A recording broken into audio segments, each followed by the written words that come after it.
Hey, good morning. Happy Thanksgiving morning. My name is Denan, and this is Camellia City, and I just want to say I am grateful to be home in this amazing, magical town of Greenville, Alabama, and to be with all of you guys. And this is kind of a tongue-in-cheek episode based on the history of Thanksgiving, which you may not know, that Alabama didn't celebrate Thanksgiving until 1858, and I'm thinking that the people of Camellia City much later. And the reason why is Thanksgiving is a Yankee holiday. And we were made to celebrate it, and it just caught on because, God knows we love food, and we made it our own eventually with beautiful, wonderful, tasty Southern cooking that I hope you're enjoying today. And just want to say I'm so thankful to be here and to be doing the podcast, and I hope you have just a wonderful, wonderful Thanksgiving with your family and friends. But now, having said that, let's talk the truth about this Yankee holiday. Some of this information comes from SeriousEats.com. It's a 2014 article about this Yankee holiday, Thanksgiving. We really did not even adopt it until, mostly until the 19th century everywhere in the South. Of course, Thanksgiving began in New England, but a lot of people in the South were really, really against it. And obviously had to add a Southern twist to it based on the foods that were available: collards, country ham, black-eyed peas, instead of the foods you might find in Boston or Ohio, and for good reason, The celebration of Thanksgiving, we are taught, dates back to the Mayflower days in colonial Massachusetts, and over the course of the 18th century, evolved into a holiday that's celebrated around many dinner tables. As New England became more densely settled and all the good farmland got locked up, well, everybody had to head west, right? And they took their social traditions with them, including Thanksgiving. First in upstate New York, then in Michigan, Ohio's Western Reserve. Those Yankees, they settled all over the expanding frontier, keeping that tradition alive. So by the 1840s, Thanksgiving was widely celebrated across the Northeast and the Midwest. And that is what we consider the traditional Thanksgiving Day menu: roasted turkey, stuffing, cranberry sauce, mashed potatoes, cream onions, mince, apple, and pumpkin pie. In those days, though, there was no fixed day for Thanksgiving. Instead, the holiday was declared each year by a special proclamation from the governor of each state. And the day selected could vary wildly from year to year, depending on the whim of that office holder. Most governors chose a Thursday in late November or early December, but some selected a Saturday, God forbid, or even set the event as early as September or as late as January. Finally, a group of Yankee editors and teachers and ministers decided that enough was enough, and they began agitating to make Thanksgiving a uniform national holiday. And the strongest voice among them was a Yankee woman named Sarah Joseph Hale. She was widowed in her mid-30s with 5 children to raise. She was born in New Hampshire. She had turned to writing to support her family. So her first novel was called Northwood, or Life North and South, and it contrasted life in New England and life in the South. And she dedicated an entire chapter to Thanksgiving Day on a New Hampshire farm, and saying that it should be the same as the 4th of July. It should be a national holiday. And it's because of this woman that it really is, to tell you the truth. That novel launched her career in 1841. She became editor of Goody's Ladies Book, the country's most widely distributed magazine. She took full advantage of that powerful platform to intensify her campaign for a National Thanksgiving Day, and each November issue of the magazine brimmed with Thanksgiving stories and poems, along with detailed instructions for stuffing turkeys and making mince pies. And Hale penned passionate editorials advocating the importance of this holiday. In 1846, Hale launched the first of what would become an annual letter-writing campaign to the nation's governors, in which she urged them to declare a day of Thanksgiving in their states on a uniform day, and that was to be the last Thursday in November. And her lobbying was pretty successful, not only in the North, but the South too. Governor Albert Brown of Mississippi, Thomas Drew of Arkansas declared their state's first ever Thanksgiving days in 1947, but Governor Hansborough Bell did the same for Texas in 1850. I'm sorry, that was 1847. And within a few years, most Southern governors had fallen in line too. Her campaign coincided with the resurgence of religious fervor in all parts of the country in the 1840s and 50s. And the idea of a national day of Thanksgiving was championed in particular by the Presbyterian Church, those Presbyterians. But at the same time, a stronger, more divisive force was on the rise, and that was the sectional debate over the institution of slavery. So here we go. We've got a campaign to instill this Yankee holiday in all states, and now we've got the division between the North and the South coming. For her part, Hale hoped that a national Thanksgiving holiday could foster national unity and encourage compromise. But the same evangelical Protestant denominations who most strongly advocated for Thanksgiving were also the most ardent abolitionists. And then at that time, more and more Southerners were beginning to view Thanksgiving as a Yankee abolitionist holiday. Virginia was the hotbed of anti-Thanksgiving sentiment. In 1853, Governor Joseph Johnson declined to declare a day of Thanksgiving for his state, citing Thomas Jefferson's firm doctrine of separating church and state. The next governor, a slave-owning firebrand, Henry Wise, was even more intransigent. In 1856, he received the same annual letter from Sarah Hale that every other governor did, encouraging him to declare a general day of Thanksgiving. He not only declined to make that proclamation, but fired back in a testy refusal. And here's what he said. This theatrical national claptrap of Thanksgiving has aided other causes in setting thousands of pulpits to preach, quote, Christian politics instead of humbly letting the carnal kingdom alone and preaching singly Christ crucified. And of course he meant abolitionists. That same year, the Richmond Whig elaborated the Southern case against Thanksgiving. It discussed the carnality of the holiday, which the editors felt should instead be spent in divine worship. People. In the District of Columbia, they noted, where all federal offices would be closed, quote, an astonishing quantity of liquor will be guzzled. Oh, Lord.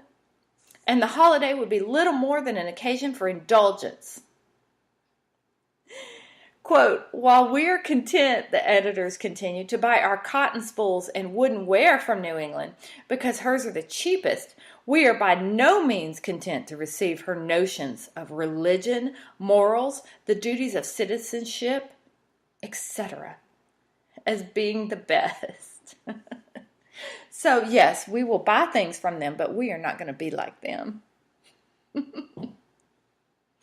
Anti-Thanksgiving sentiment wasn't confined to Virginia. In 1855, William H. Holcomb, who was a physician in Natchez, Mississippi, recorded in his diary, quote, this was Thanksgiving Day. I am sorry that the Yankee custom has crept in amongst us.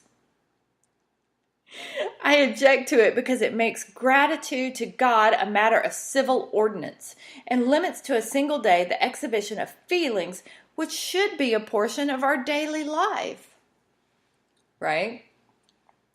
So don't just be grateful on one day of the year. Other commentators noted that the South already had a holiday of feasting and celebration late in the calendar year, Christmas. In New England, which inherited a legacy of Puritan dogma that considered Christmas a secular abomination, Christmas was not observed as a celebratory occasion until the 1870s. To Southernize a day of feasting in late November was redundant and meant the loss of a day's income for its workers and merchants. Bum, ba, ba. On the eve of the Civil War, the adoption of Thanksgiving in the South remained inconsistent at best, and those who chose to observe the holiday treated it more as a religious occasion and a day of relaxation than a time of feasting and homecoming.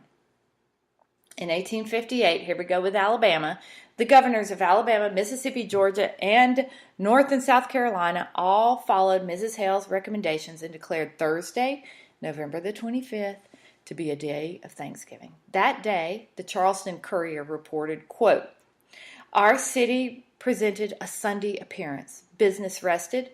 The stones answered only to the wheels of light vehicles. The church bells discoursed sweet music, and crowds flocked to the houses of worship." In Augusta, Georgia, the Augusta Chronicle reported that, quote, "Thursday was more generally observed as a day of Thanksgiving in the city, more generally, we believe, than on any former occasion." But that wasn't the case in Montgomery, Alabama, where the Daily Confederation reported that church services were well attended, but, quote, "the streets were almost unusually crowded with wagons, and that business houses had to work whether they would or not. Our country friends overlooked the day and came to town to trade in great numbers. Cotton is king, and everything has to give way before his pale-faced majesty." Ooh. The South's tentative steps towards celebrating Thanksgiving ground to a halt during the Civil War, of course. But Sarah Joseph Hale continued her crusade to make Thanksgiving a uniform national holiday. In 1863, she wrote to Abraham Lincoln encouraging him to, quote, "have a day of our annual Thanksgiving made a national and fixed Union festival." Lincoln complied and proclaimed a nationwide Thanksgiving Day to occur on the last Thursday in November. He issued a similar proclamation in 1864, setting a precedent that was followed by all succeeding presidents, who consistently proclaimed that the last Thursday in November would be Thanksgiving Day. And by the way, in 1939, FDR moved the holiday permanently to the fourth Thursday in November to ensure retailers had more pre-Christmas shopping days. Hello. Normally, as the states of the former Confederacy returned to the Union during, as the states of the former Confederacy returned to the Union during Reconstruction, the annual presidential proclamation applied to them too. The president's authority extended only to closing federal offices on that day, but with southern state houses firmly in Republican hands, most governors declared state holidays from 1865 onward. But that didn't mean residents had to celebrate the occasion. In 1868, the Weekly Advocate in Baton Rouge reported that, quote, "Thanksgiving was kept by a portion of the community. Public offices were closed, the courts adjourned, and services held at 2 churches, but the paper noted again, quote, "Very little preparation has been made for big dinners. Turkeys are scarce. Pumpkins are not fashionable eating in these latitudes." Instead, most of those who did observe the occasion merely took a day off from work and went hunting or sought out sunny street corners to chat with friends. In 1873, the Alexandria Gazette in Virginia noted, quote, "The president's Thanksgiving Day was observed here only partially, all the grass of New England custom upon a Virginia stock having so far found but moderate growth." So the banks and the federal offices were closed, but few churches held services again. It really wasn't until the end of Republican rule and the return of the whites, Southern whites, to state houses that the region fully embraced Thanksgiving because they made it their own. And once it did, they quickly adopted the Yankee trappings of the day. As Diana Carter Applebaum puts it in her history of the holiday, presidents and governors could declare days of Thanksgiving, but, quote, family reunions, pumpkin pies, and turkey dinners were customs that Southerners had to be taught. Ooh. The editors of newly popular national magazines, most of which were produced in the Northeast, by the way, stepped up to teach us Southerners how to do it. Each November, publications like Harper's Bazaar, Good Housekeeping, and That Goodies Ladies book ran countless recipes for Thanksgiving features, and Southern newspapers were filled with similar columns because many of those were nationally syndicated. So they had detailed instructions on how to prepare a traditional holiday feast for those ignorant Southerners. So nothing signified the full adoption of Yankee mode of Thanksgiving more than the Southerners' inclusion of, get this, cranberry among the staples of their feasting tables. This is a fruit not cultivated south of New Jersey. The cranberry was, by its very nature, an import, arriving by the barrelful on freight cars and steamships, but in its omnipresent in description of the late 19th century Thanksgiving dinners of the South, it was rarely seen any other time. So what a great thing, like push Thanksgiving so we can import this cranberry down there. By 1882, the Augusta Chronicle was commenting, quote, "We dare say most of the Thanksgiving will take the form of gastronomic pleasure. Every person who can afford turkey or procure it will sacrifice the noble American fowl today," end quote. In 1883, the Macon Telegraph grumbled that, quote, "Not one out of every 1,000 people drops on bended knees and offers up thanks in accordance with the proclamation. Instead, as a general rule, the day is parted in the middle by a turkey and cranberry feast. Those who can afford it may draw the cork from a bottle of claret." The very next day, the same newspaper ran a recipe column, originally from the New York Commercial Advertiser, that provided instructions on how to make turkey with oyster stuffing, cranberry jelly, and pumpkin pie. In 1890, the Charlotte News observed that with each succeeding year, the observance of this day has grown more general until now it is second as a holiday only to Christmas. The Thanksgiving dinner around which the happy household gathers with perhaps a few particular friends as guests has become typical of the day. So here's a Thanksgiving dinner menu from that time, just to tell you what they had recipes for and what people would eat. Oysters on the house shell, puffball soup, gherkins, nuts, olives, fish souffle, Parisian potatoes, oyster stuffing, roasted turkey, cranberry sauce, potatoes croquettes, baked ham, lettuce, spinach, champagne sauce, asparagus tips, French dressing, toasted water biscuits, pumpkin custard, cranberry tart, fruit, and coffee. Over time, as Southern families created their own Thanksgiving traditions, their favorite regional dishes began sneaking their way into the holiday table. But the core structure of the meal remained a New England tradition. While many families are doing mostly the New England traditional Thanksgiving dinner today, I just want to recognize those families in the South, and especially here in the beautiful, magical Camellia City, who are probably going to do lots more items wrapped in bacon. Obviously, a honey-baked ham. There's probably going to be some pimento cheese on the table. Lots of cornbread and cornbread dressing. You can't forget that. Probably some congealed salad. Peas, butter beans, mashed potatoes and gravy. But obviously with lots of turkey and cranberry sauce too. So I hope you have enjoyed this little history of the Yankee holiday you are celebrating, Thanksgiving. And just want to say thank you so much. I am so grateful, and I love you much, and I'll see you soon. Love you. Mwah! Happy Thanksgiving.